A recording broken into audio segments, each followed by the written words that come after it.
김일성 김절주의 만세! It's often wondered among many groups what the consensus opinion regarding the northern side of the Korean nation should be. 노동당이 위대한 용도자이시며 백전백승이 기티신 공리하는 김정은 동지 만세! They are often considered the archetype of the Orwellian notion of a totalitarian dystopia that has distanced itself from communism, where freedom is no longer a reality, or that they are simply a failed communist state like every other. Although both of these opinions are understandable, if a person lacks the knowledge regarding what has been happening with North Korea, or what really constitutes this nation, we must recognize that the lack of information regarding the actual state of the country remains an actual mystery. Why is that the case? Every type of news article, every type of information we get regarding events in North Korea go through the same filter that lies to us every day. This means whatever is happening in the Korean side of the Korean peninsula remains mostly a mystery unless one takes the task of doing one's own research. Unlike many other Marxist or communist-affiliated ideologies, the Juche ideology takes great liberties in modifying much of its original Marxist thought to the point that it becomes not only its own distinct worldview, but also perhaps to the point of being considered a branch of fascism. What Kim Il-sung says here seems to affirm this notion.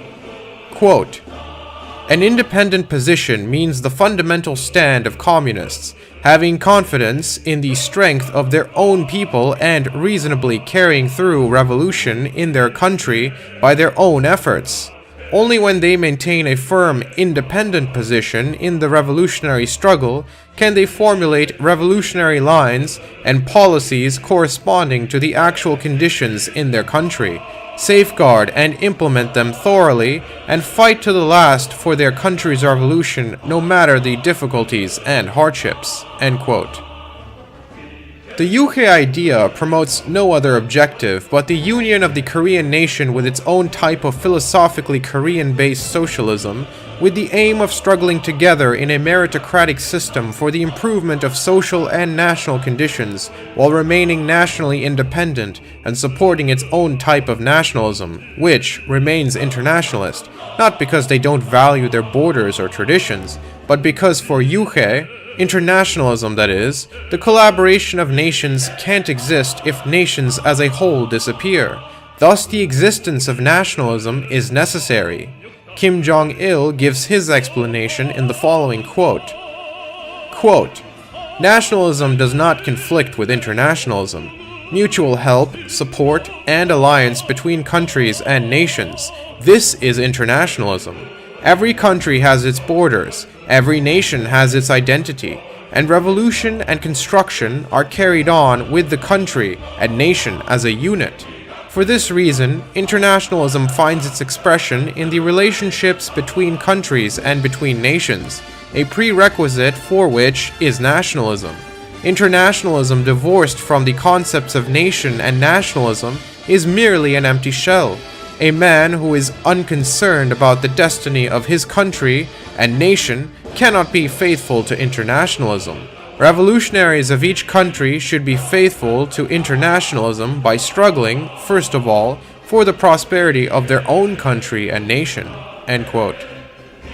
Inspired by Confucianism and Cheondoism, Juche organizes society in a cooperative way in which challenging the leader is like challenging the father of a family. This is highlighted here in 3 quotes. Quote, "The democratic character of our society finds clear expression in the fact that all the people, as the masters of the state, equally enjoy a sound and stable life in its material and cultural aspects, exercising completely equal political rights, and that, on the basis of comradely love and obligation, they work together for a common goal and develop together, helping one another and leading one another forward." End quote. Quote, "The time has come when we Korean people have to unite our strength to build a new democratic Korea. People from all strata should display patriotic enthusiasm and turn out to build a new Korea. To contribute positively to the work of building the state, let those with strength give strength, let those with knowledge give knowledge, let those with money give money, and let all people who truly love their country, their nation, and democracy unite closely and build an independent and sovereign democratic state." End quote. Quote, "The political philosophy of our state is the Juche idea, which requires that all consideration should be centered on man and that everything should be made to serve him. By fighting in single-hearted unity under the banner of the Juche idea, our people have been able to build, even under the most difficult conditions and circumstances, man-centered socialism in which the people are the genuine masters of society and everything in society serves them." End quote. This is to say that the state encompasses the Korean nation as a family united under the father, in this case Kim Il-sung. Thus respect and family organizations are highly valued.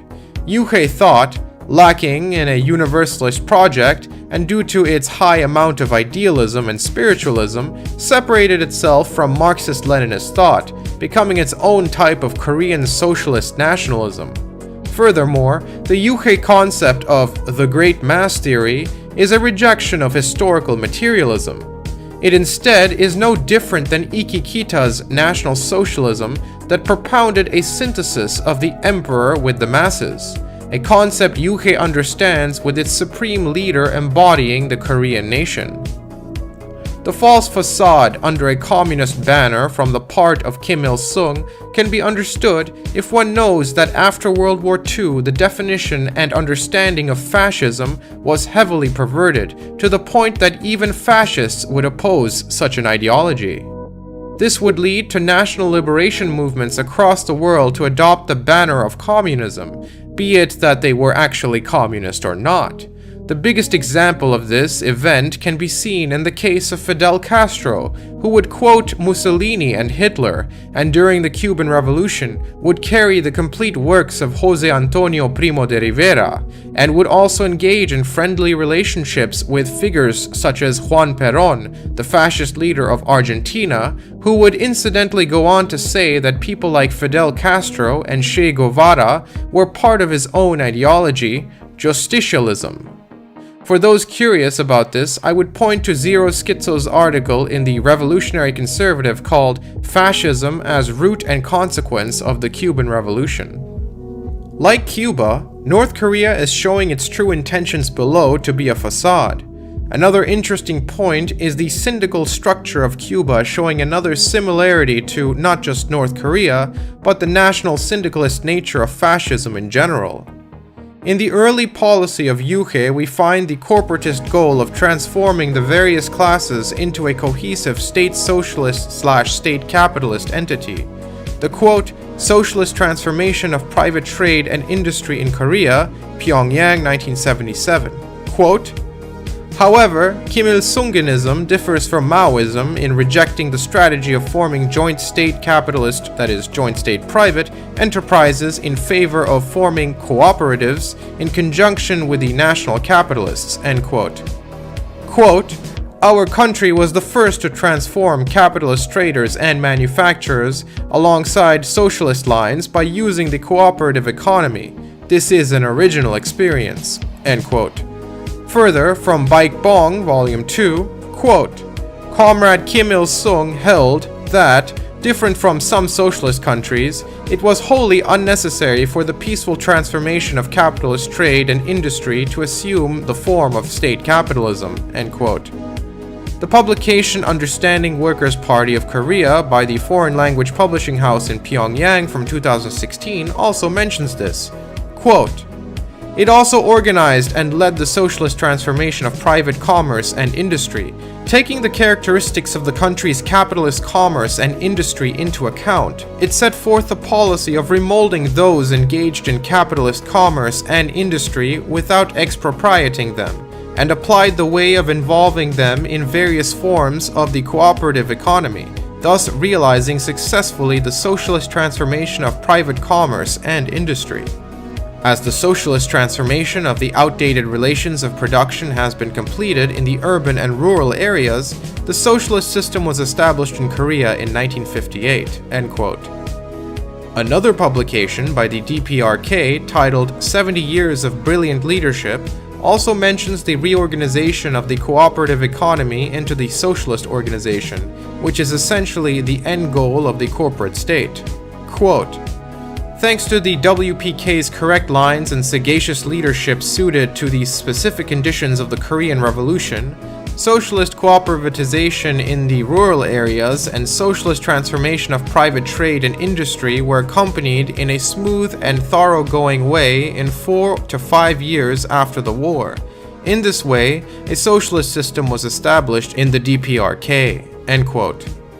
Quote, "In accordance with its policy of agricultural cooperativization through socialist transformation of the form of the rural economy before its technical transformation of agriculture, the WPK ensured that the principle of voluntariness was strictly observed with the intensification of ideological education among peasants, and the superiority of cooperative farming was demonstrated through an experimental stage by means of practical examples.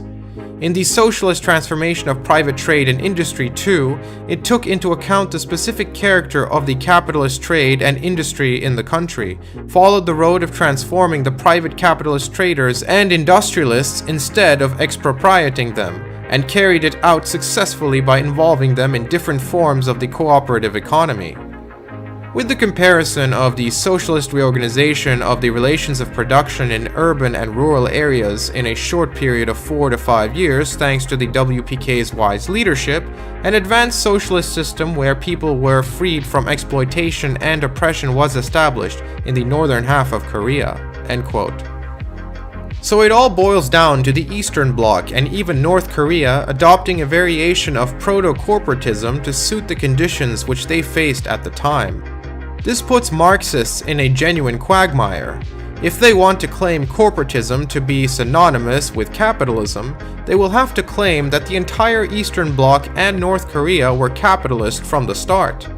On the topic of Juche, many Marxists tend to neglect how racialist and nationalist Juche actually is. Much of the sentiment in the book The Cleanest Race, How North Koreans See Themselves and Why It Matters, a 2010 book by Brian Reynolds Myers, is echoed in On Nationalism, which was published by the foreign language publishing house in Pyongyang in 2008. It writes, quote, "The imperialists are maneuvering cunningly to realize their dominationist ambition on the plea of globalization and integration.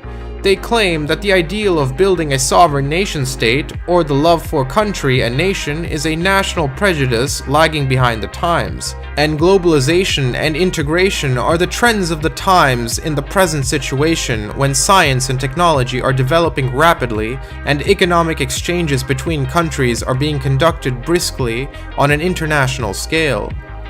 This, however, cannot afford grounds for denying the independence and character of each nation and advocating global integration.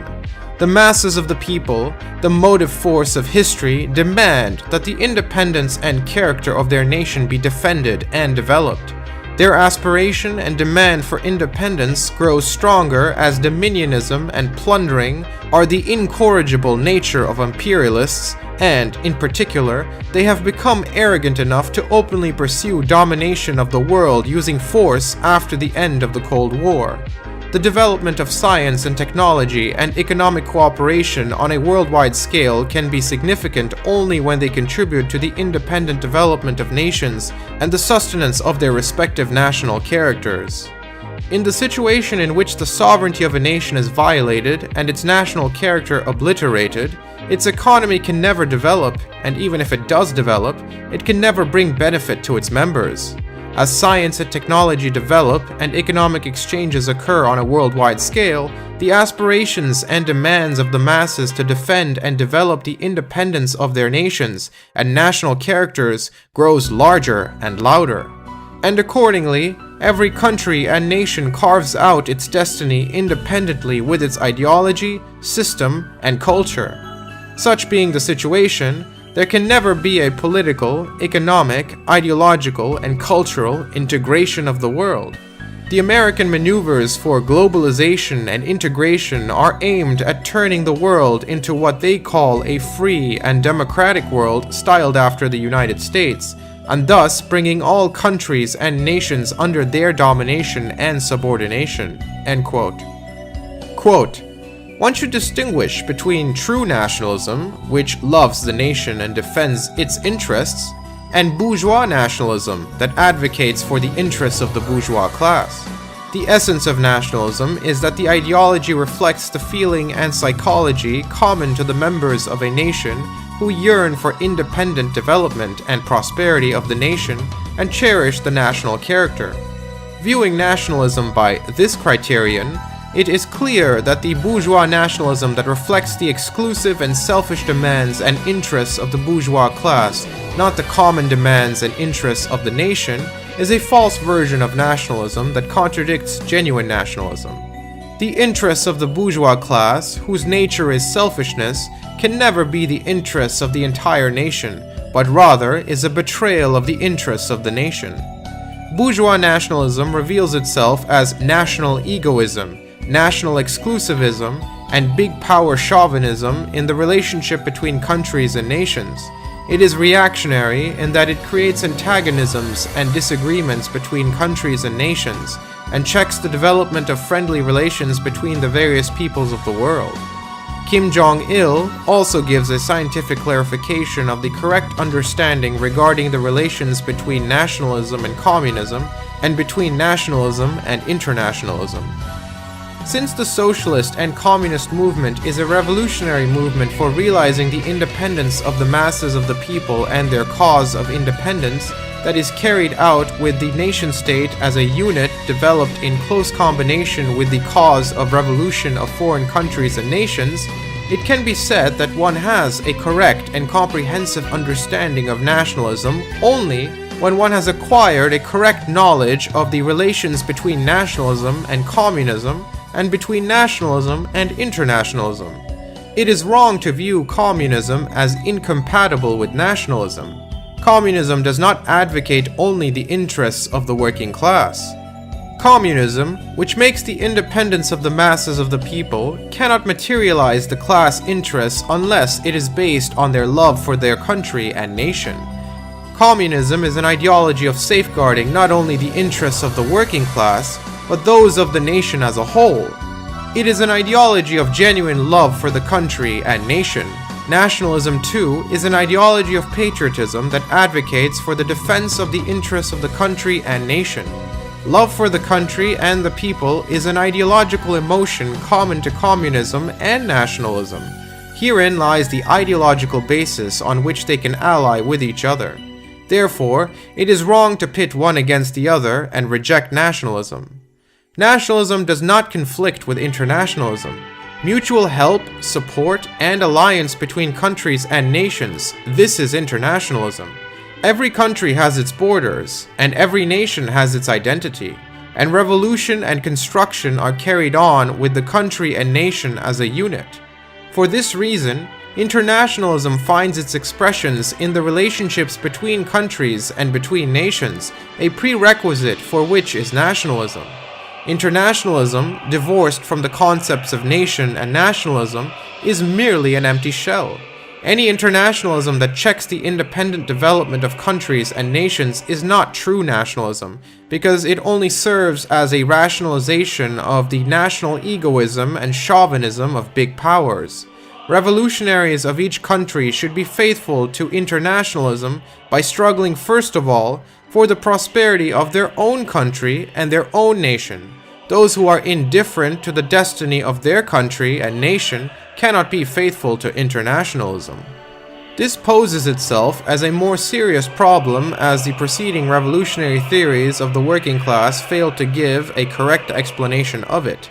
The preceding theories paid major attention to strengthening the internationalist unity and solidarity of the working classes all over the world, the fundamental problem in the then socialist movement failing to pay due attention to the national problem.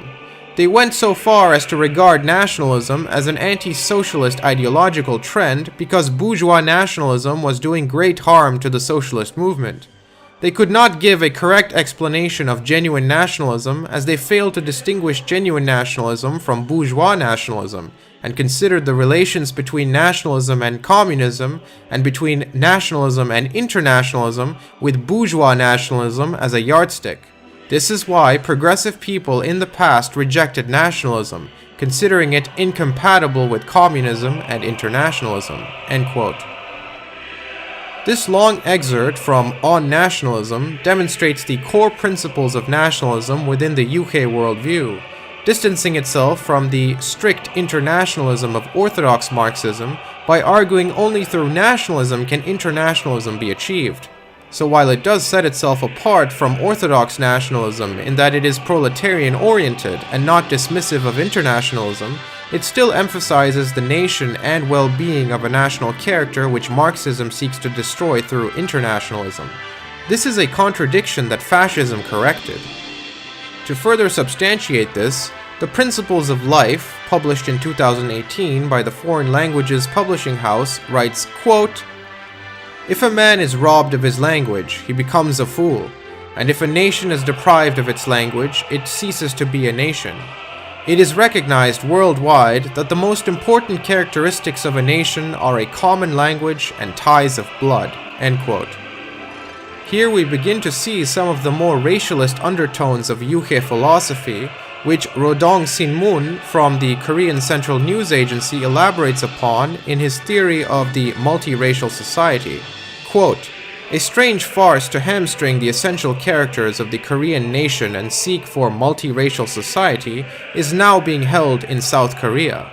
In this regard, Redong Sinmun today runs a signed commentary which censors the farce as an unpardonable bid to negate the homogeneity of the nation, make South Korea multiracial, and Americanize it.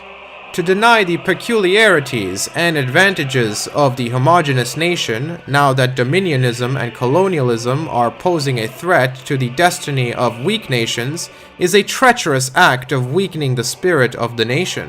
The commentary says, and goes on, "The South Korean pro-American traitorous forces advocating the theory of multiracial society are riffraffs who have not an iota of national soul, to say nothing of the elementary understanding of the view on the nation and social and historical development. If the homogeneity of the nation is not kept, the nation and the destiny of individuals cannot be defended from the US dominationist moves and the attempts of the Japanese reactionaries for an invasion of Korea, which is revealed in their claim to Tok Islet, cannot be checked. The theory of multiracial society is a poison and anti-reunification logic aimed to emasculate the basic idea in the era of independent reunification. Anti-national logic is advocated in South Korea, contrary to the aspiration of fellow countrymen. This is ascribable to the criminal attempt of the pro-American elements, including the Grand National Party, to make the North and the South different in lineages, block the June 15th era of reunification, and seek the permanent division of the nation and the manipulation of the US behind the scene. The commentary calls upon the people from all walks of life in South Korea to decisively reject the anti-national moves of the psychopathic traitorous forces to tarnish the lineage of the Korean nation and obliterate it, bereft of the Juche character and national character." End quote. Furthermore, we have what B.R. Myers mentions in his book, The Cleanest Race. This book pretty much presents evidence that the ideology of Juche is in fact closer to Imperial Japanese National Socialism as envisioned by Ikki Kita. The military is a classless entity acting as the unity factor of the people with the emperor or supreme leader at the helm. This becomes the force that moves history forward through an eternal revolution. The nation is thus the master of reality. The worship of the supreme leader as a divine entity is even similar to the traditional emperor worship in Japan. Their concept of nation is often attached to a rhetoric of the shared bloodline of Korea, similar to how National Socialism defined nations. The Workers' Party Manifesto of North Korea even says that the revolution can only be led by Kim's bloodline, thus making it again seem closer to a National Socialist monarchical absolutism. Furthermore, Many do not mention the fact that Imperial Japanese-Korean collaborators were actually foundational to the early KWP and the development of its dogma. Despite their superficial anti-Japanese rhetoric, this is all still an indisputable fact. It is in this form that the DPRK would eventually drop communism from its constitution in 2009, even removing the busts of Marx and Lenin. North Korea would even be attacked by the main bulldog of international finance, that is, the West. The USA has been at war with North Korea since the 1950s Korean War, which, although there was a ceasefire, a proper armistice was never signed. Thus, technically, both countries are still at war. 목표로 이 밤에로 달려온 길들을 도선의 10월 우리의 붉은 단기가 힘차게 나붙기 시작한 역사의 그날이 North Korea even has extremely hostile relations with Israel, denouncing it as an imperialist satellite of the United States. Since 1988, North Korea has recognized the sovereignty of the state of Palestine over that of Israel, putting North Korea into direct conflict with Jewish power. This anti-Zionism has actually gotten the United States government to label North Korea as anti-Semitic. Israel considers North Korea a major threat to its own global security. For that reason, it has called for international action with Western powers like America to injure North Korea. North Korea, for this very reason, views the Israeli government as the imperious lackey of Uncle Sam and the Palestinians as oppressed peoples fighting for their freedom just as they themselves are. In this way, we must see that North Korea, perhaps, has more in common with fascist thought than what is usually said. Unfortunately, this could lead to many ideologues to refuse the idea due to the conditions of the country, but this forces my hand into explaining that the situation of North Korea is nothing else but the result of a poor geographic location, and the complete isolation and alienation from the world that has been forced upon North Korea by hostile powers. 하늘의 축토가 터져오릅니다. The hostile pressures against North Korea would allow for the takeover of the peninsula and the subversion of their nation, which, unlike the South, maintains its homogeneity in an ethnic and traditional sense. In fact, many of the odd things we see in North Korea, such as the crying in an exaggerated manner after the death of its leader, in comparison to the southern counterpart, is nothing as we've seen compared to the Americanization of South Korea that has taken its toll to the point that it's nothing but a foreign colony agonizing in a degenerate consumerist and exploitative capitalist system. We can see here which side is more correct by a brief comparison of North Korean propaganda to American propaganda. 올해 들어와 얼마나 많은 분들이 혹독한 환경을 인내하며 분투해 왔습니까?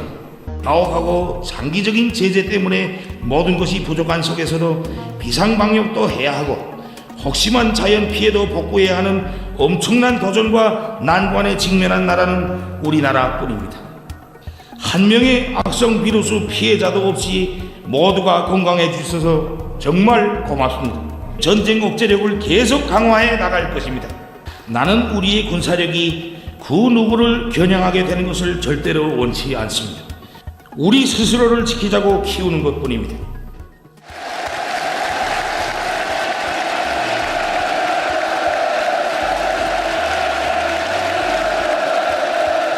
Even after knowing the context, we must understand that any small nation under siege by international forces would be just as paranoid and militaristic as North Korea is.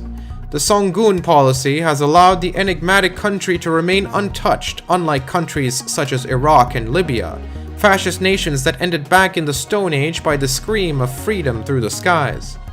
North Korea focuses on military improvement, and the way that the country treats tourists is nothing but the act of a nation that, as it was explained before, is currently at war with the American empire. But this doesn't stop North Korea from remaining true to itself and maintaining a grip for a healthy society that has not suffered the effects of globalization's degenerate values. Criticism of the Korean nation is valid and is actually needed to prevent the same mistakes in the future. However, The way the regime has maintained itself despite decades of being basically alone against the world is worthy of respect.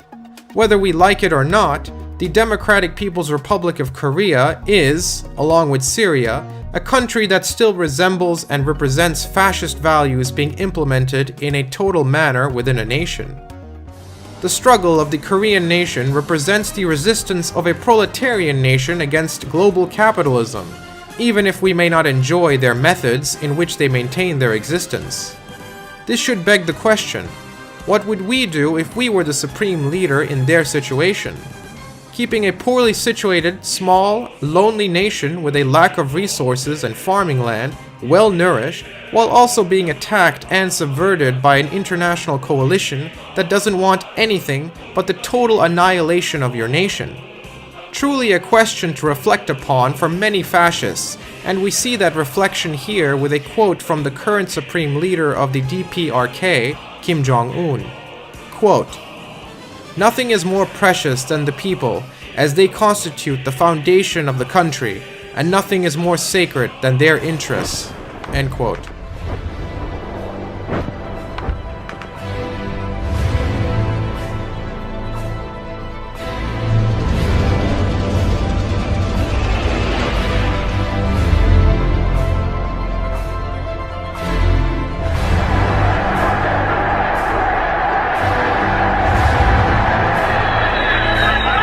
Scendiamo in campo